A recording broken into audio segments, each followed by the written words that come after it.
Okay, so here's the 2-inch stripe, and then here's one of the dried 1.5-inch ones I've got. Okay, and they do get slightly bigger. Don't worry about the measurements, okay? I'm just trying to get this nice banner stripe, kind of like those fabric banners you see in parades that line the streets and stuff. They put them, you know, the mayor's always standing over a balcony and it's got one of these banners on it. Those are normally red, white, and blue, but we have a blue cake, so that's why these are red and white.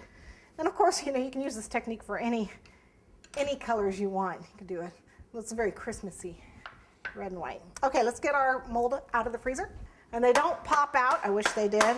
You got to kind of tell it, yeah, you need to come out. So use a tool to help pull it a little bit. Okay, but it's nice and firm, so it comes out pretty easy. Okay, I don't know if you can see that. But there is our mold. And what we want to do now is let that dry. I just lay it on the surface. And again, this is going to go on my 8-inch, so I could actually put it on my 8-inch cake to let it dry on a curve. But you know, I just let them dry flat. So I just put them aside and let them dry. But we need to color it.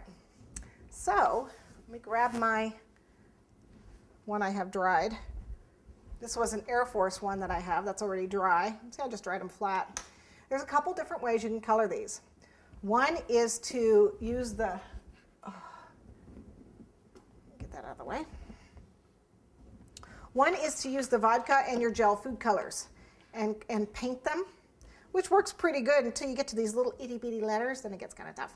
So what I did is I actually have my food color markers, and I'm like, geez, why don't I just color them? Because that goes a lot faster. So, except for the gold, we're going to color these. Okay, so what I have here is I have pulled off the internet a picture of what these medallions look like. My molds look like this.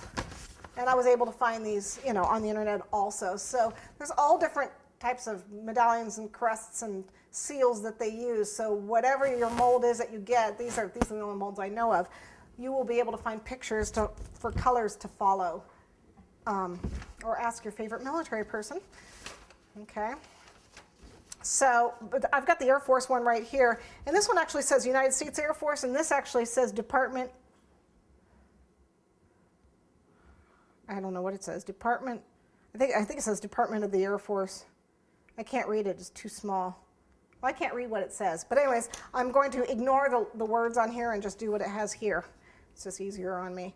So if I look at this, I can see that it's got a gold center, which I will paint with the gold, but it's got light blue, it's got a brown eagle, and it's got a dark blue outside. So what I'm going to do is use, let's see, we got a light blue inside. We've got a brown for the eagle. So I've got my brown here, and following this picture, I'm going to have to do it kind of upside down. I'm going to kind of follow this picture. I have to turn it right so that